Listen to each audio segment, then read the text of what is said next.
Patrick, can you hear me? Can you hear me, Patrick? Patrick? Patrick. Can you hear me? Can you hear my voice? My soft, soft voice in your ears? You can't hear me? Could you hear me?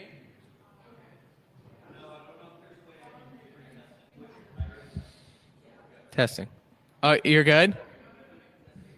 Yeah.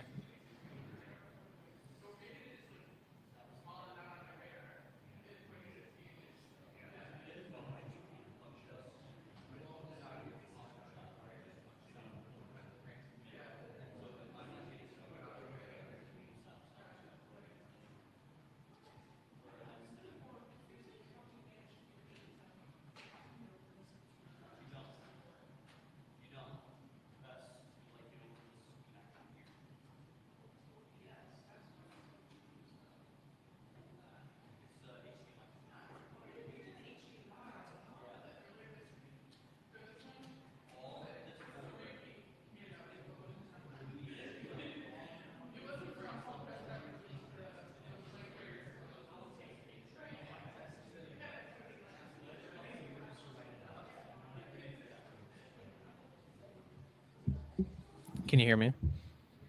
Is it coming through? You don't hear anything? Not at all? Just nothing? Are you getting signal? You are? You are getting signal? Are you sure you're, are you plugged in the malt box?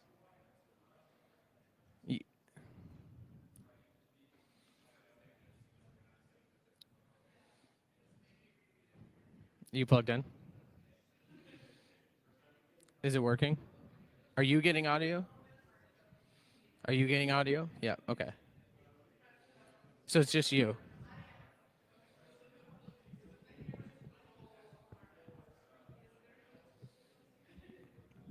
Are you getting audio? Testing, testing, testing, testing.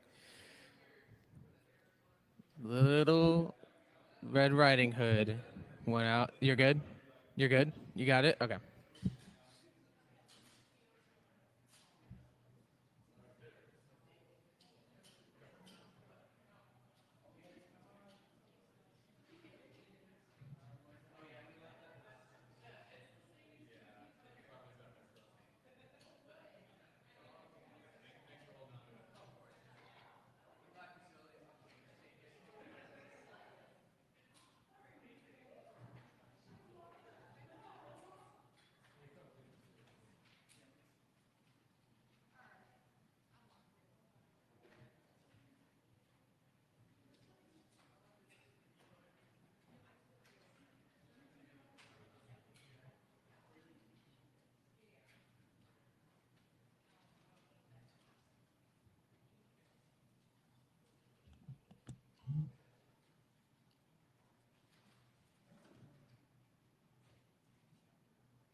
general assignment?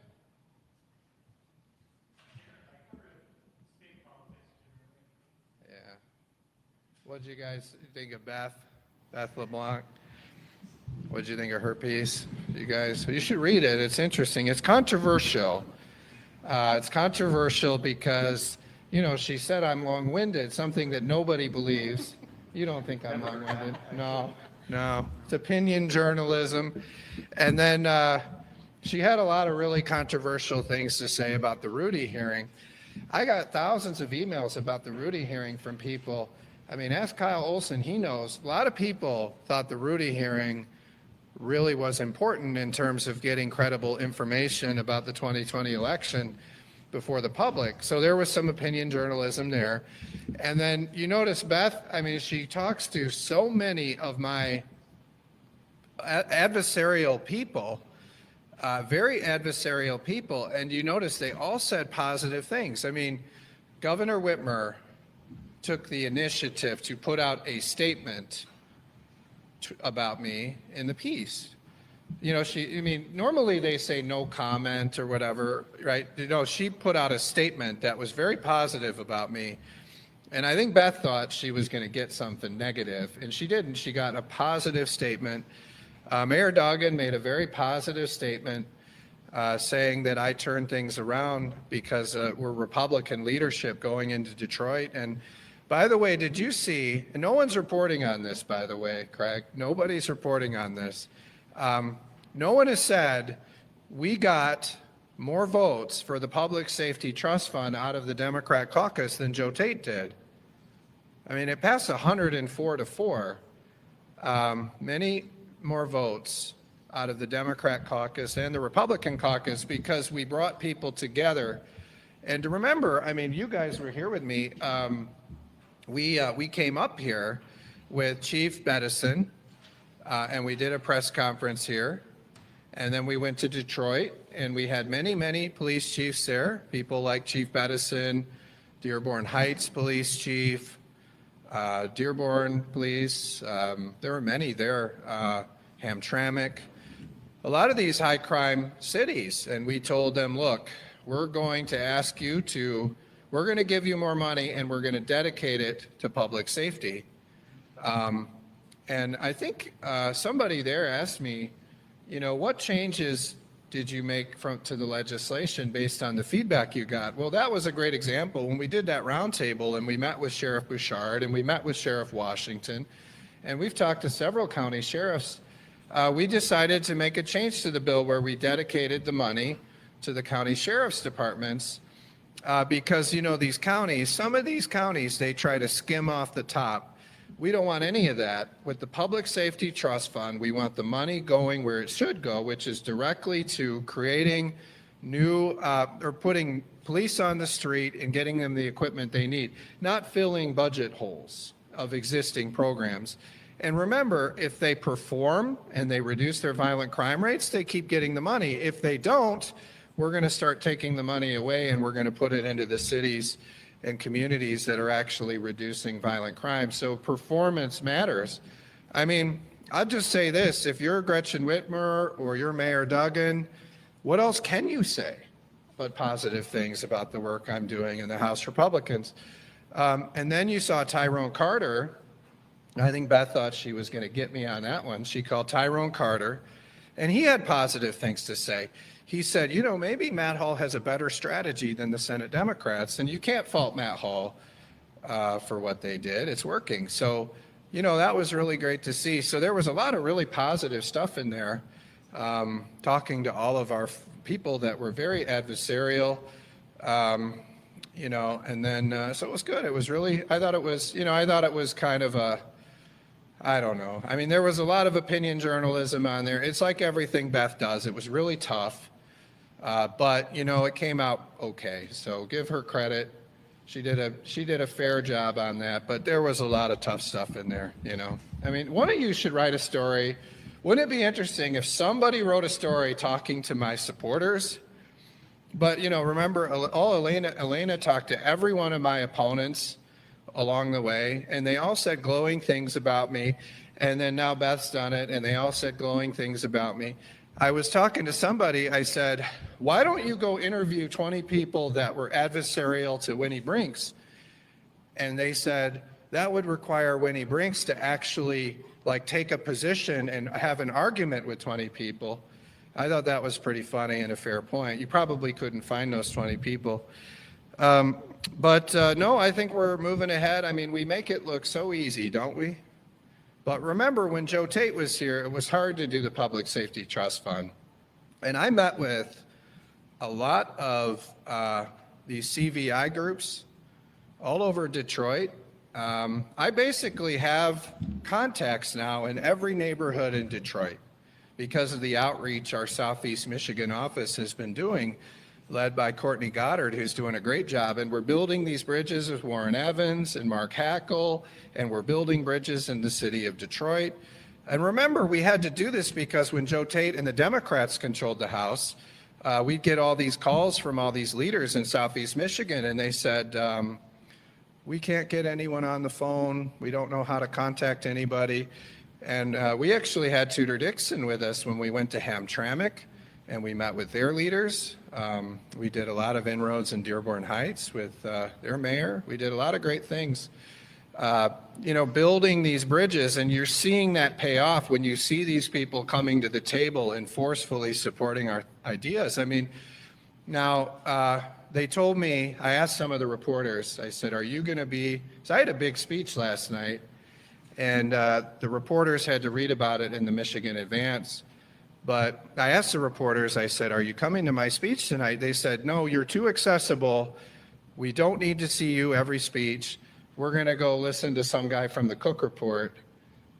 We don't need to. And then they told me one of you was chasing Winnie Brinks down the Capitol because it was the first time that anyone could get an interview in front of her. So, Gideon keeps telling me we're too accessible and we should probably do fewer of these, but I got to give you guys something to write about, so we're going to do them until you stop showing up. But anyway, if you were there last night and you read the Michigan Advance, which did a great job, and I always get nervous when it's not Anna, but this other guy's pretty good too. King, is that his name? Is that who it was? Or Roth? Roth. Is that his name? Who did the thing last night? Roth? He's the guy that does WKAR. Is that Roth? Yeah. He did a pretty good job. I always get nervous when it's not Anna, but Roth did a pretty good job. And what he pointed out is Mayor Shore, your Lansing mayor, he was saying very positive things, and I said some positive things about him, but basically he loves the Public Safety Trust Fund. He said to me, this is going to be a shot in the arm for Lansing for their public safety. And he also pointed out in the city of Lansing, under the House Republican roads plan, the funding is going to triple for the city of Lansing. He loves it. So you see, these Democrat mayors are embracing, and the county executives are embracing the House Republican plans. And if the Democrats had plans on public safety or on roads or many of the most important issues to the public, I'm sure the Democrats would want to help them. But the problem is they had a very negative hearing. What was that, last week? Did you cover that? It was a very negative hearing. So the Senate Democrats, what do? They say, all right, we don't have a roads plan. Our mayors are mad because they want us to do the House Republican roads plan. Our county leaders are mad. What are we going to do? And so what they did was they had a hearing to try to attack the House plan.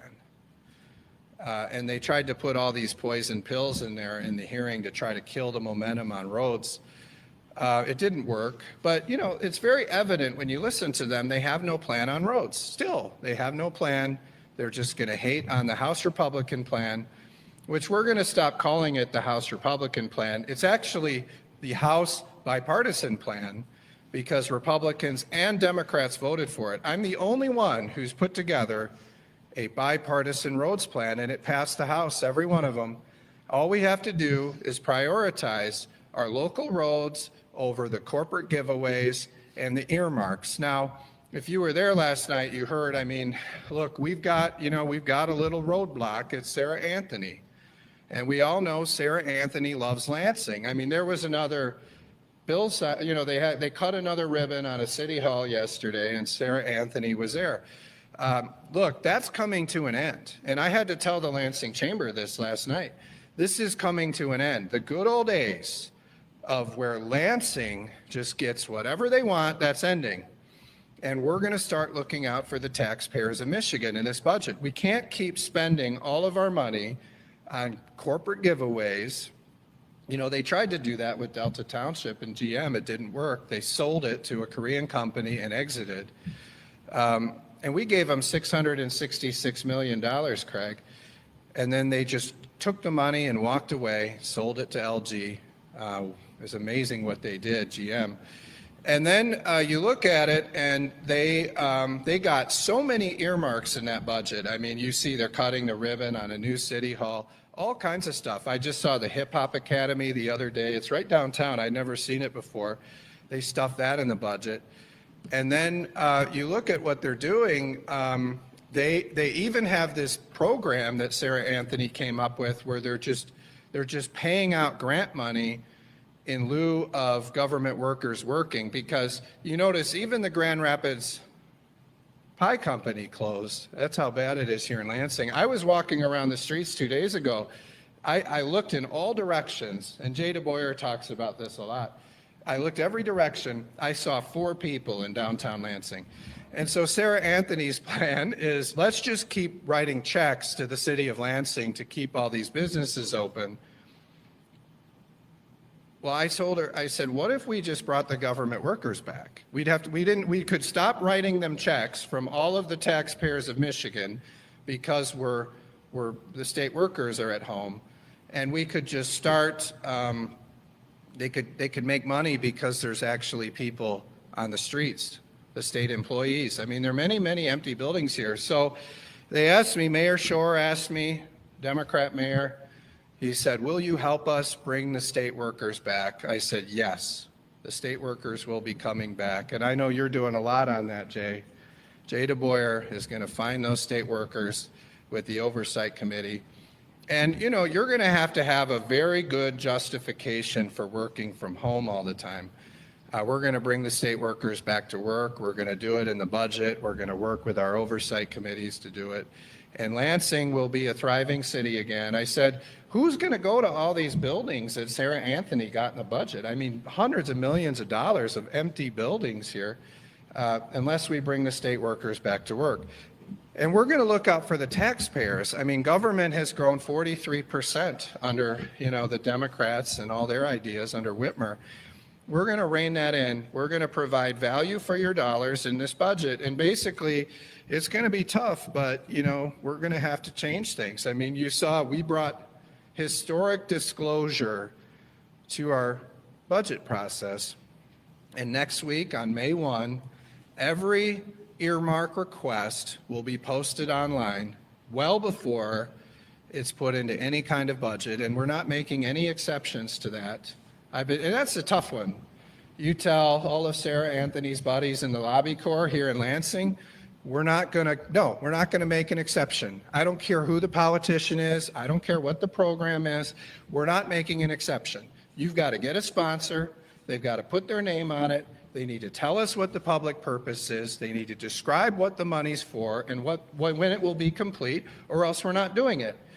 The politicians come to me, most of which are Democrats, and say, hey, you know, can I get a favor here? Can we submit after May 1? No, you can't. And remember, this passed 104-0. They all voted for it, but you know, now they don't know if they want to do it. And I heard their weak, divisive leader, Ranjiv Puri, ask them not to submit any. And if you go on the website, a lot of them are not listening to them. They're a very divided group and a very divided caucus. There's a lot of Democrats that have requested projects on there. Now, I'm not requesting any projects. I'd rather see the money go into our local roads, but you know, you're going to see a reduction. I mean, you look at our plans in the past, it was $600 million, the average under Whitmer of these earmarks. That number is going to be like $100 million or less this time. So it's going to be fewer. And I don't know, what are we up to on that website? Probably $1 billion, over $1 billion the politicians have asked for. So that'll give you something to do, Craig, to look at all of that and tell us what it is, because the way it used to work under Joe Tate and other speakers, the way it worked was we'd find out what it was about a year later when one of you told us. Now we're going to know what they all are beforehand. And I told all of Sarah Anthony's buddies in the lobby corps, I said, look, this is actually better for you guys. If you have a legitimate project, it will get funded. It won't be like the past where somebody sneaks in the middle of the night and funds some secret program after writing a check. The best programs are going to get thoroughly vetted and they're going to get funded. And we're going to make sure, like I understand in a weaponized government that they may punish some local district that's Republican and they need a legislator to come in and fix a road. I get that. But this has gotten so far away from that when it's $600 million or more a year going to things like the Hip Hop Academy I just saw the other day. I mean, how many more splash pads does Michigan need? And then, by the way, the first victim of Doge, you guys know about Doge, is Bolin Doge. So Doge, did you guys see these arts grants that I don't know, did the Midwesterner talk about that yet? These arts grants that Quentin was doing. So I used to think that the earmarks were bad, the Hip Hop Academy, the splash pads, the boxing rings. I just heard Joe Tate put in for a boxing ring, so now we know who was behind that, Craig. But there are all kinds of things, boxing rings, baseball stadiums, Zen Center for the Novi Public School faculty, all kinds of stuff. Well, the really bad stuff are these economic development grants in the Arts Council. Did you see these? Barbershop quartets, glass blowing, all kinds of stuff. That's what they're spending the money for economic development on. It's very interesting. And that got boged. You saw that Quentin Messer announced that they're pausing that program. So that was very positive development you're seeing because of the work of Ann Bolin and our House Appropriations Committee, but also the great work of the Trump administration, which is also looking at a lot of these spending items. So just to kind of talk about a couple more things, and then I brought some people here. Not very happy with Jocelyn Benson today. So I brought a couple people that'll talk about that in a minute. But I just think I think we were all shocked when we saw like 45 Democrats yesterday vote against tougher penalties on fentanyl dealers. It was amazing to see that. I never thought I would ever see that. And let's talk for a minute about why that had to happen. So unlike the other drugs, fentanyl, right? I mean, this has been something that has been touching many lives. Now we know that a lot of this material is coming from China. We know it's being smuggled across the border, particularly when Joe Biden was president, and it was anything goes on the border when he eliminated a lot of Trump's policies, and we saw the effects all through our communities on fentanyl. But what you're seeing is these Democrat judges, what they're doing, because there's a minimum sentence and a maximum sentence. And what the politicians do is they increase the maximum sentence. And then what these liberal judges do is they let people out under the minimum sentence.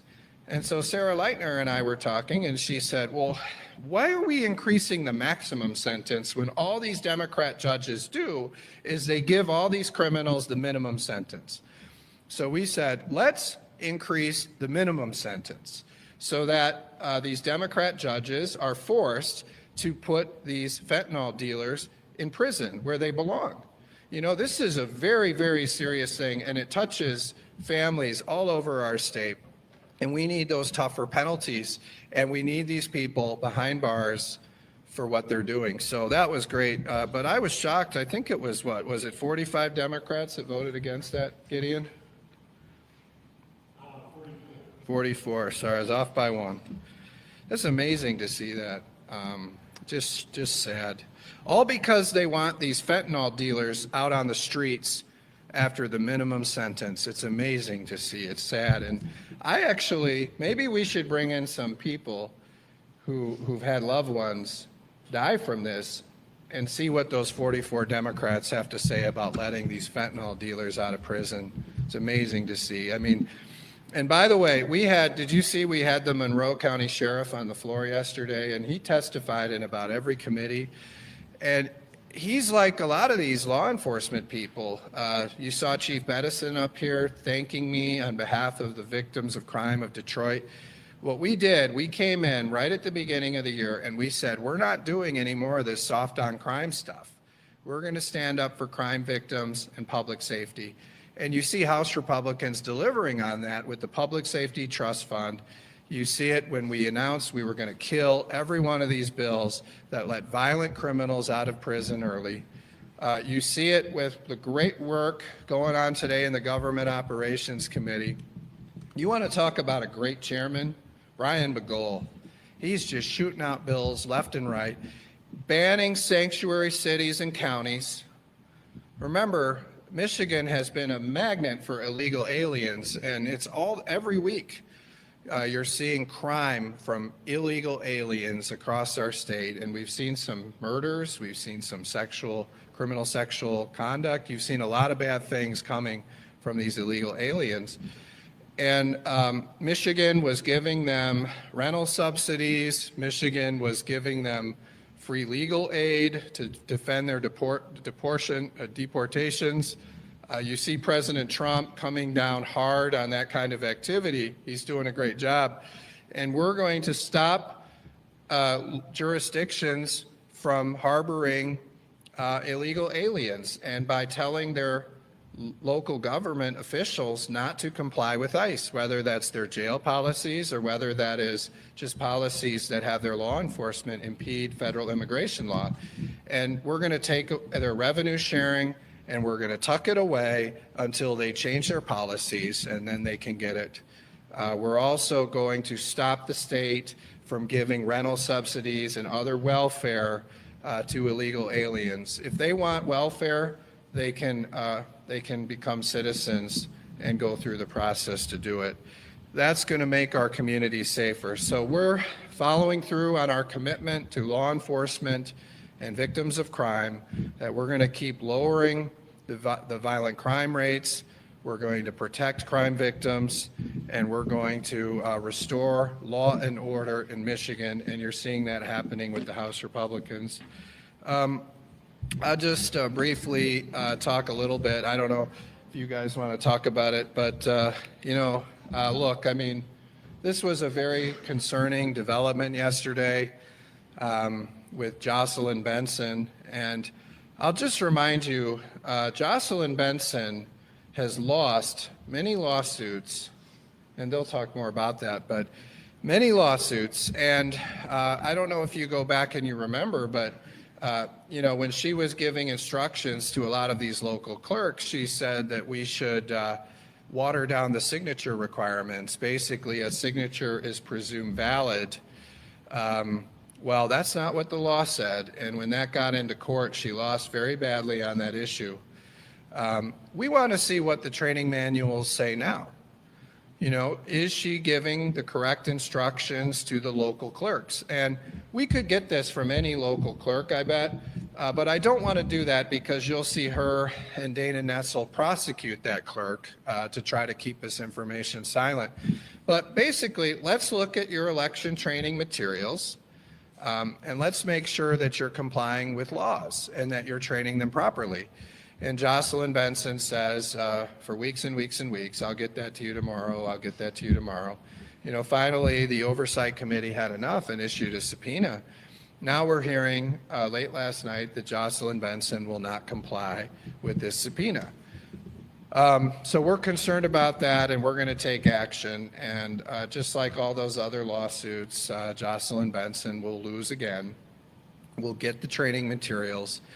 But it's gonna cost a lot of money for the taxpayers. It's going to be a distraction. It's unfortunate.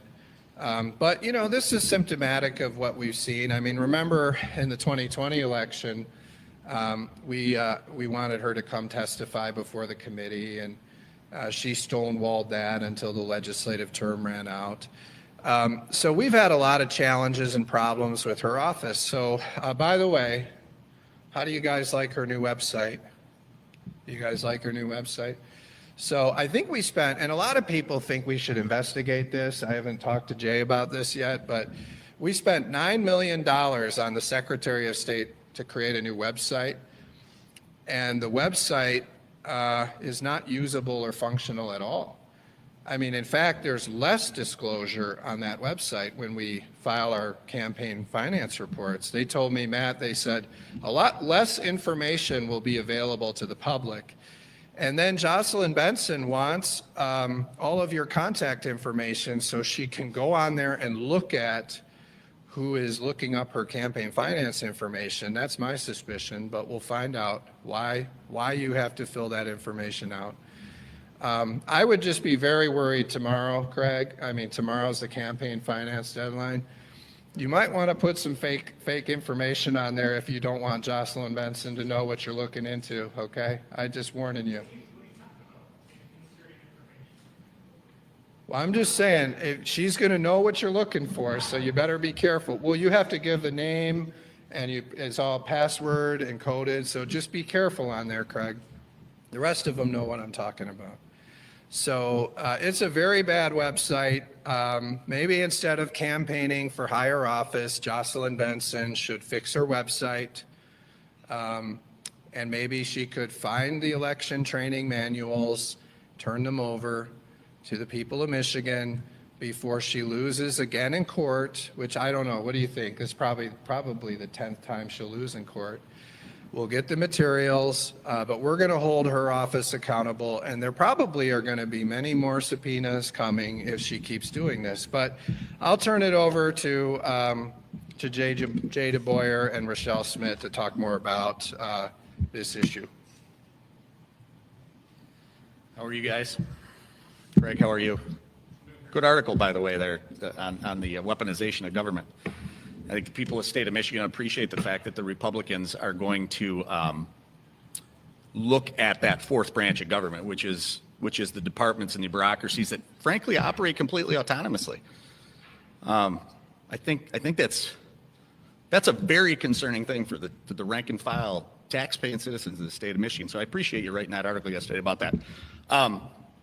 You know, it's concerning to me. Jocelyn Benson has flat out said, I'm just not going to comply with a subpoena.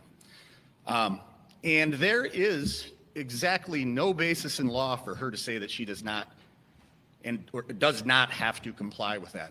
We are operating within the rules and the statute provided for House and House oversight. We are doing it diligently. We are doing it openly. How many times did we request? Oh, at least. Dang near 6, 8 times. Half a dozen times. Over 5 months. And, you know, it's interesting. It's nice to say one thing, but if you pay attention, they do another. If you go back in your own stories, you will read her representation saying things like, we're sending them the information. Then you'll hear them say, well, we sent them the additional information. But now they're saying, we're not going to comply with the subpoena. Which one is it? Those are just talking points. Those are talking points being put out by an organization, by a Secretary of State, that claims, by the way, to be the most transparent Secretary of State in the history of the state of Michigan. And we have to go 5 months to get to a point after the Oversight Committee sent 2 letters just trying to be professional about requesting training manuals. And they didn't comply. So we sent the subpoena. And now they tell us they're going to thumb their nose at the duly structured organization that has the right to do oversight on government. That's not transparency. That's called stonewalling. So what you hear is, this is a witch hunt. This is political. What is political about the chair of elections, a former clerk, the chair of oversight, a former clerk, who have 2 very big responsibilities? Make sure that elections are being executed within the standards of the law. And when we ask for the information to be able to do that, we're told we can't have it. We're told we're a security threat. Rochelle spent 7 years, 8 years as a clerk. I spent 12 years as a clerk. There's 5,000 people roughly in the state of Michigan that have access to that information that they're telling us, the chair of oversight and the chair of elections, that we are a security threat. I got to be honest with you, that's a very convenient excuse. That is stonewalling. That is using talking points that have no merit. She has no legal basis to reject our subpoena whatsoever, but she's going to. And that's disappointing to me because this is not a political issue. This is a simple oversight in a simple elections matter that we, you, and the people of Michigan are entitled to know how clerks are educated to execute elections. I'm going to tell you right now, I have in my office some preliminary information. You guys are aware of the 16 potential illegal votes that were cast by non-U.S. citizens, right? I have information that we're probably pushing 80 now. Now, not all necessarily illegals, but 80 fraudulent votes that were cast in the 2020 election. I have information as we're working through this, and I'll be open and transparent with you as we can confirm things. But remember, it was 1, and then it was 15, and then it was 16. I'm telling you right now, it's near 80. Why is that an issue, and why am I bringing that up in this topic? That demonstrates a systematic problem at the election level, that things are not being done appropriately. But yet when Representative Smith and myself say provide us the information so we can determine if those things are being done appropriately, we are a security threat. That is a big deal to me. It's telling to me. It says to me there's something that's being hidden. And all I'm asking is prove me wrong. Provide me the information. Let us review it. We both have experience in administering elections. We understand the terminology. By the way, if there's security matters, tell us what the security matter is. Ask us to come in and have a discussion about it. Show us what it is. I'm not interested in jeopardizing the security of our elections. I'm interested in making sure that our elections are being run according to law.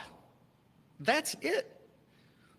We've been through a very professional process, a very transparent process. We've asked repeatedly, and we are at the point now that it isn't even a, hey, let's talk about the subpoena. It's a, we'll see you in court. Someone explain to me how that action jives with the most transparent Secretary of State in the history of Michigan, because it doesn't. I'll turn it over to Representative Smith. Thank you. Thank you for being here. I just want to reiterate a few things because it just makes one believe that there are reasons why our Secretary of State will not hand over very basic, simple training materials, as which Representative DeBoyer said. There's nearly 5,000 clerks, deputy clerks, election directors that have this access to this, and why we simply can't see that the proper guidance is being told on down to them for them to conduct their elections. It's really astounding that our Secretary of State is stonewalling us and not providing this information to us. What does she have to hide? As I've said before, these are not state secrets. It's incredible for the most transparent Secretary of State, who prides herself in that, and many manners throughout what she's doing with her campaign finance, directives to clerks. This is what we're dealing with. So it's unfortunate that we have had to get to this level. Honestly, I never would have thought this would have been so problematic. But here we are, and we're not going to stop pursuing this and making sure that we can get the information that is owed to us at our request.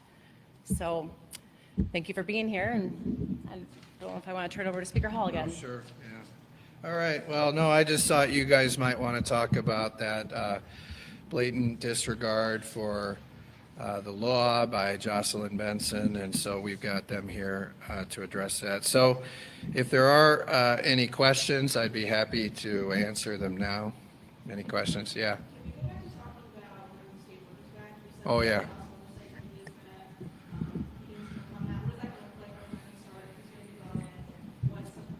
Yeah, no, I know there, and it's not just them. We're gonna have the appropriations committee working on this too. And I see you're back here.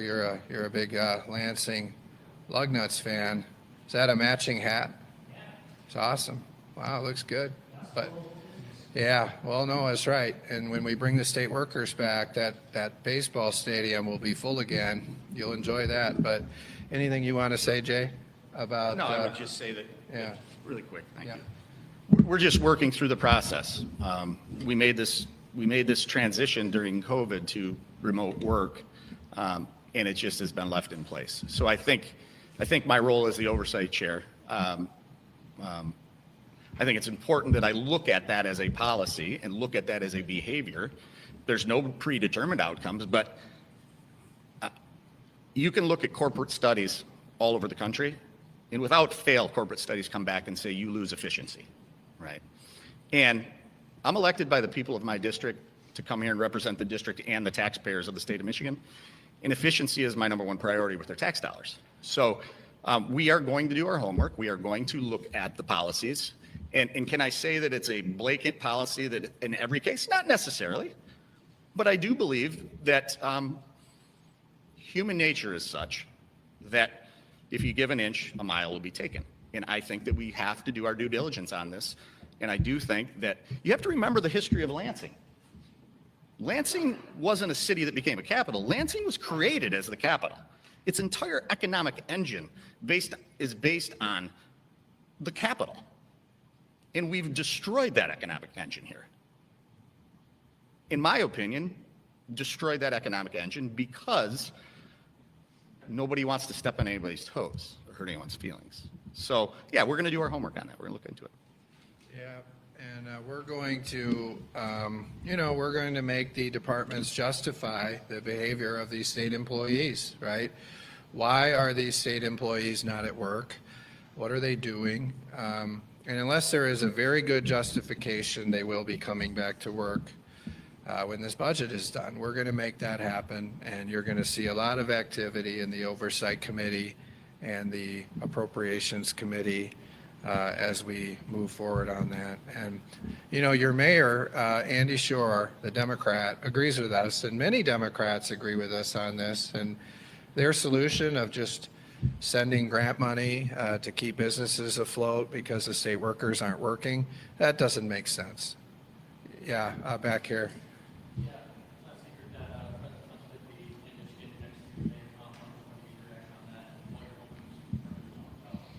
Yeah, well, it's going to be a great celebration of 100 days of the Trump administration, having President Trump back in Michigan to talk about all of his accomplishments during that time. So, I think it says a lot about President Trump's commitment and how much he cares about Michigan that he's going to be here in Macomb County to send that message and discuss that message. And we see a lot of benefits. I talked earlier about all the problems and crime that are coming from open borders. And you see, in 100 days, President Trump has already solved much of that problem and secured our borders.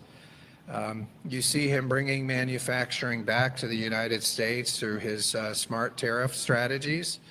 But also, we went up recently, myself and Governor Whitmer, to talk to President Trump about two very important issues. Selfridge Air National Guard Base in Macomb County, and also something that Jay cares a lot about. Jay DeBoyer, Ron Robinson, and Alicia St. Germain have all been working hard with me on that Air National Guard Base, Selfridge. But also protecting our Great Lakes from invasive species and the Asian carp. And I think you heard President Trump say right there in the Oval Office, he was going to work with us on solving those two problems. And I thought it was really special he made that commitment public, not behind closed doors, but in public, that he was going to be supportive of those two things. So the fact that he's coming back to Macomb County in Michigan as a way to, and kick off, or I'd say the fact that President Trump is coming to Michigan to talk about his first 100 days in office, and to talk about all the things he's doing to make life better for the people of Michigan. I'm just excited that he's coming, and I'll be happy to be there and support him and to hear what he has to say. Yeah, Simon.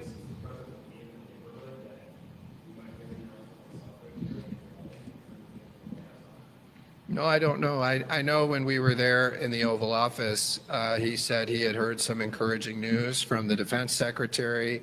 He talked about some of the missions that he was looking at. And remember, that's what I'm asking for. And Alicia St. Germain and Ron Robinson, John James, Lisa McLean, all of us were saying, please bring another fighter mission to Selfridge Air Force Base, because this is critical to Michigan's economy. It's critical to Michigan's security. It also is much more affordable than an active unit doing a new mission in an Air National Guard base. So, I think it's good that he's coming back. I feel confident that President Trump will deliver on his commitment to bring a new mission to Selfridge. But I don't know what we'll hear from him on that day. But I think it's a good sign that he's coming. Yeah.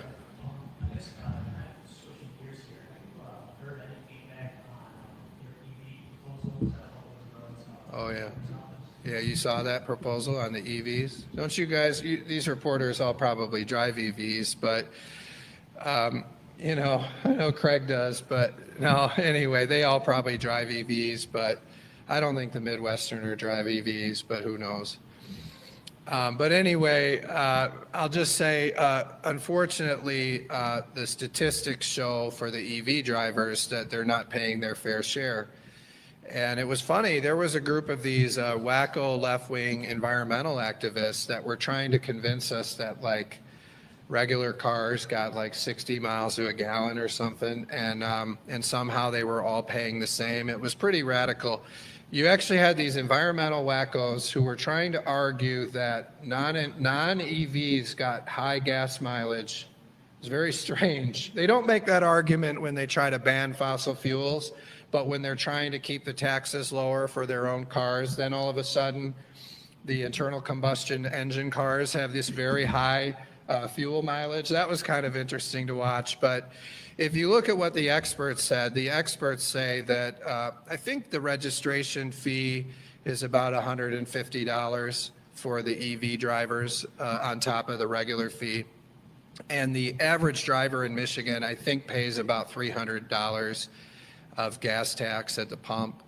So the EV drivers are not paying their fair share. And I'll just say that, we've put a plan on the table and we've shown how you can fund your local roads without raising taxes. You just prioritize roads over more of Sarah Anthony's giveaways for the lobbyists in Lansing, and also the big giveaways for the most connected corporations in Michigan. You just stop that. You don't have to raise anybody's taxes. We just set better priorities in state government, and your Lansing Mayor, Andy Shore, loves it. It's going to triple the amount of money that goes into your local roads here in Lansing. It's going to double the amount of money over in Metro Detroit. That's why so many leaders, Republican and Democrats, support the House Republican bipartisan roads plan.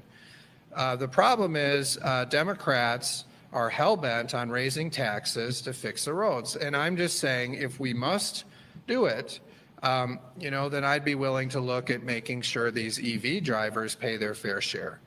Now, in order for us to have further discussions and conversations on roads, it would require the Senate Democrats to come up with a roads plan. We are seeing no action from the Senate Democrats other than hating on the bipartisan plan that's out there. And we'll see what happens, but we have a clear plan. It's bipartisan. It's sitting there. Many mayors, many county officials want to see our plan move. And we're dealing with a group of people in Senate Democrats that have a very negative governing philosophy. And I would just ask them, if you have no ideas of your own, it's okay. Just empower Governor Whitmer to negotiate on behalf of you, Senate Democrats, and we'll get a deal that'll fix our local roads, because Governor Whitmer and I already agree on half of this. We dedicate all of the money collected at the pump to roads, all of it, and we start cutting spending. Now, Whitmer right now only supports $500 million in cuts, but that's $1.5 billion that we can put into our local roads now. Now, we want to find the other 1.5 billion, but that requires the Democrats to have a plan. So please empower Governor Whitmer to negotiate and we'll get a deal done. But stop hating on our plan with no plan. It's just sad to see what the Senate Democrats have been doing. Yeah, down here. Speaker Hall, also on the Senate Democrats side, I want to hear thoughts on the prescription drug affordability board legislation that was passed today. Yeah, I heard they woke up a little bit today, so that was good, right? The Senate Democrats. Yeah, so, and you guys know this. You know, I voted to, I think I voted twice, once in 2021 and once in 2023. I voted twice for price transparency on prescription drugs. You know, I voted to change the law so that these drug manufacturers are held accountable when their drugs hurt people. You remember they had this liability shield in Michigan that they didn't have in any other state. And we got rid of that. And so I've supported bipartisan solutions on reducing the cost of prescription drugs and holding the big pharma companies accountable. On this one, I think we referred it to the Government Operations Committee. You know, they'll take a look at it, but you know, it's a very controversial proposal put forward by the Senate Democrats. And so every bill that we look at, we're going to look at, does this actually reduce the cost of prescription drugs? So we're going to take a look at it. And like I've said, I've supported bipartisan solutions, both on the immunity, eliminating the immunity for the big drug companies, and also forcing them to disclose their prices transparently. And both of those things passed. Yeah, Craig. Speaker Hall, did I hear you correctly that you said Lansing Mary Short came to you and said to bring the state workers back into office? Is that what you said earlier? Well, no, I'm just saying we talked, and he supports what I'm doing. And if you were there, you would have known. But you were probably covering the what was he covering? Whatever they were doing, the big Lansing Insider event up here. What do they call it? MPLP. But no, you saw Jordan was there and the Michigan Advance, and we talked a lot about it. Well, it was a very public exchange if you were there. Yeah, I said, we're going to bring back the state workers, Mr. Mayor, and he said, thank you. And there was a lot of discussion, but I'll answer in 1 sec. There was a lot of discussion, and he wants us to bring the state workers back. He knows it's going to help his economy. I hope that answers your question. Yeah. Uh-huh.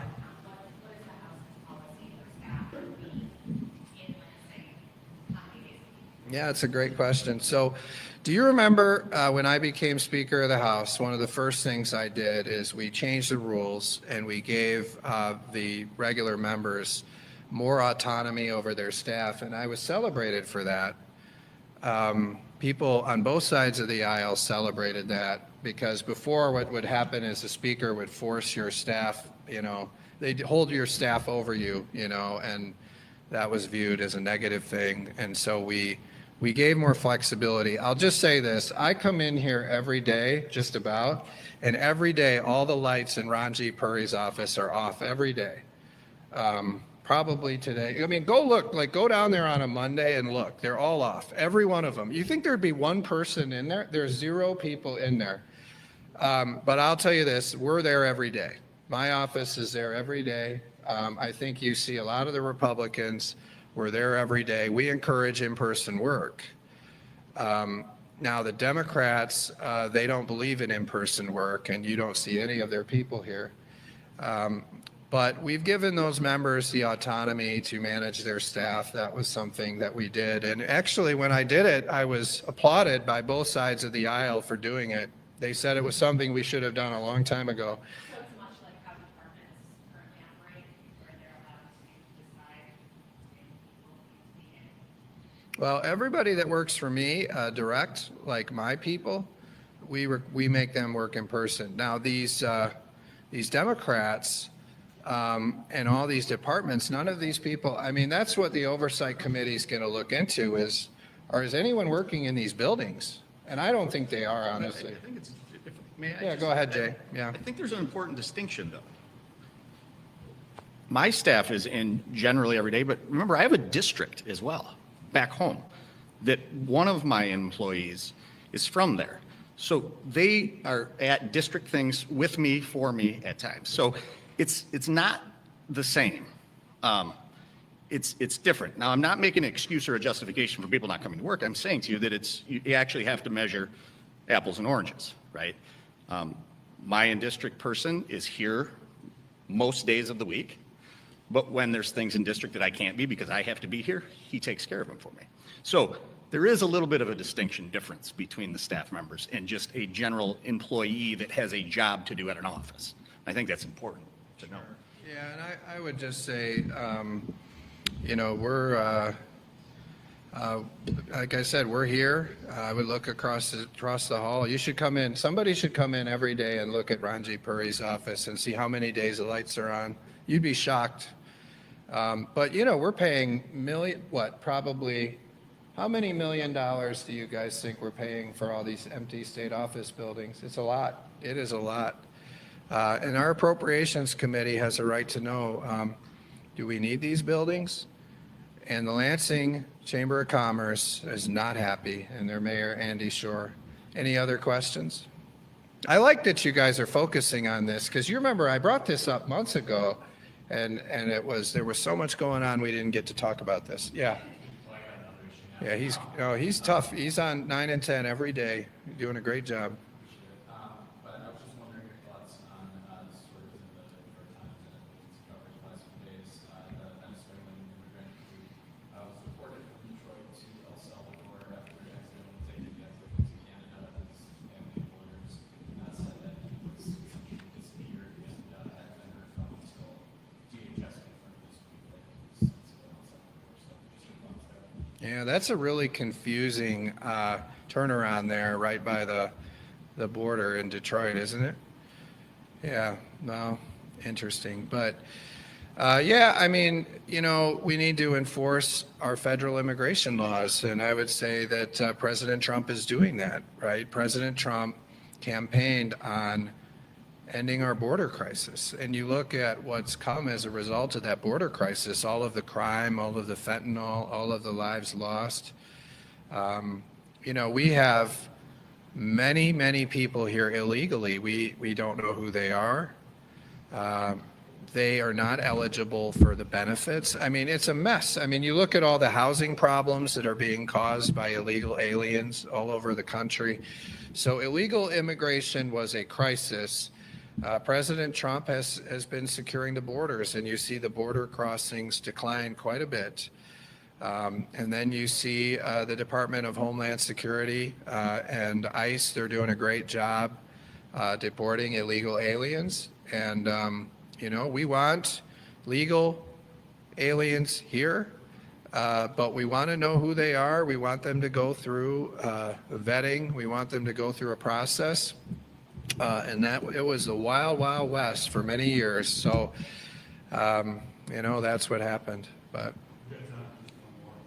okay, yeah, we'll see. Yeah, back here, he's tough. Just going back to the directed spend Adams question, I've noticed none of the senators on either side of the aisle have used that portal to spend. Right. How tough are you going to be enforcing that if it's not actually negotiated? Yeah, so if it's not on the portal, it's not getting funded in the budget. So it's as simple as that. What's your understanding from our Republicans in the Senate having to use it? I'll just say that, they should work to get a sponsor, and if it's not there, then it's not going to be funded. I mean, Senate Democrats have had I mean, when did we do this? We did this very early, and it passed, 104-0. And so we have a House rule that if it's not disclosed on our website, we can't vote for the bill. So we will not vote for a bill that has these programs in there that are not on our website, right? We're committed to disclosure of these projects in advance. And so I think what you see the Senate Democrats doing is they're either getting a House sponsor. I know a lot of the Senate Republicans are getting a House sponsor, or they're just going to try to cause chaos at the end of this process as they're trying to shut the government down to do all their pork projects. I mean, look, if it's not in there, we're not doing it. That is the House rule. We've seen, like so many issues, no attempt by the Senate Democrats to solve this problem. They're just going to not submit items, not create a process for transparency. And by the way, Governor Whitmer has agreed with me that we need transparency. It's only the Senate Democrats that don't want transparency on earmarks because they want to shove so many unpopular items in the budget in the middle of the night right before the vote. So I just want to be clear. Sarah Anthony and the Lansing Democrats think that we're just going to do the same old thing with the budget. They're wrong. What they did to grow this budget 43% and make it an $84 billion budget or whatever it is, we're not doing that anymore. The House Republicans, we're looking out for the taxpayers of Michigan. No more. I mean, it used to be, you had all these people up here. All they did was look out for Lansing, like Sarah Anthony. We're looking out for the taxpayers of Michigan. And that means transparency on earmarks in the budget. It means prioritizing roads over corporations. And it means reining in the spending to ensure that we get value for your tax dollars. And that's why we put these new rules in place. Anything else? All right.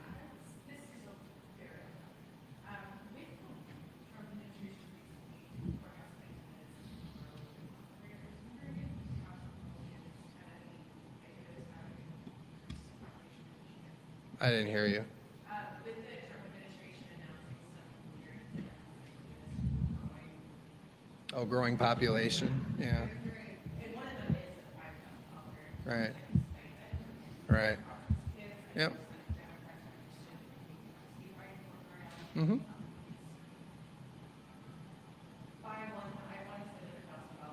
Yeah. Uh-huh. Sure. Yeah.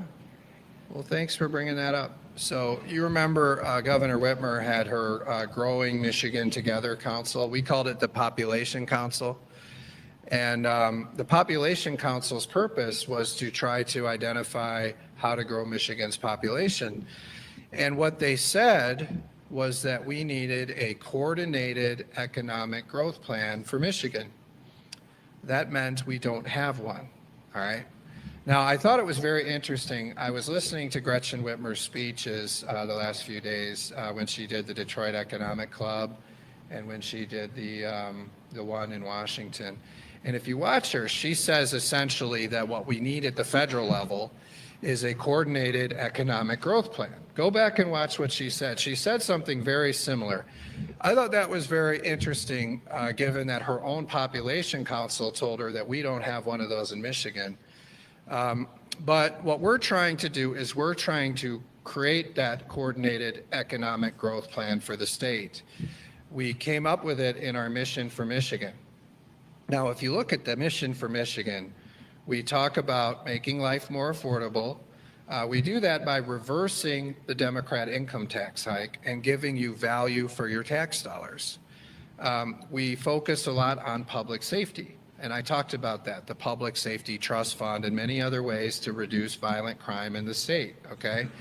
But the biggest thing that we need to do is to stop picking winners and losers and treat everyone equally and have good fundamentals and good customer service in this state for job creators. So that's why we're ending the big corporate giveaways. Rather than raise other people's taxes to give special giveaways to 8 or 10 companies that are the most connected companies in Michigan, if we treat everyone the same, we can provide more services to the public, we can give them good roads and infrastructure, and we can ensure that we don't have to raise anybody's taxes.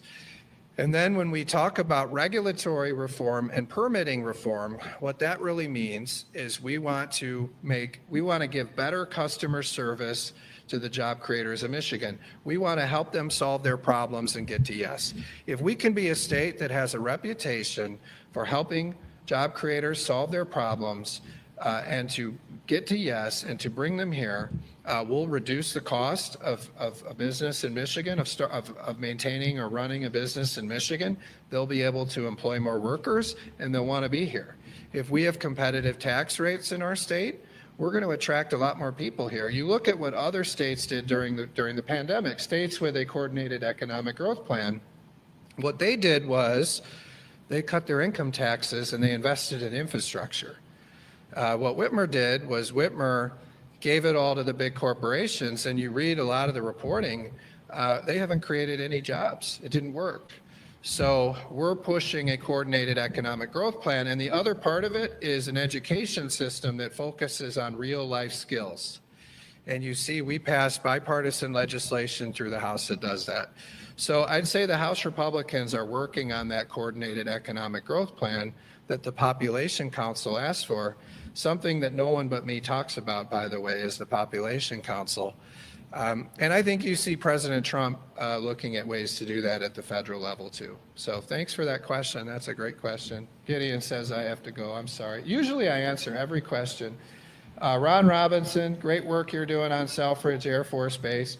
You know, Ron is our leader on the veterans budget, and I know you've been a champion for Selfridge, and I know all the progress we're making with President Trump. We wouldn't be able to do that without your leadership in the House. So thanks for being here, Ron. Thank you. Thank you for your leadership. All right. Thanks, everybody.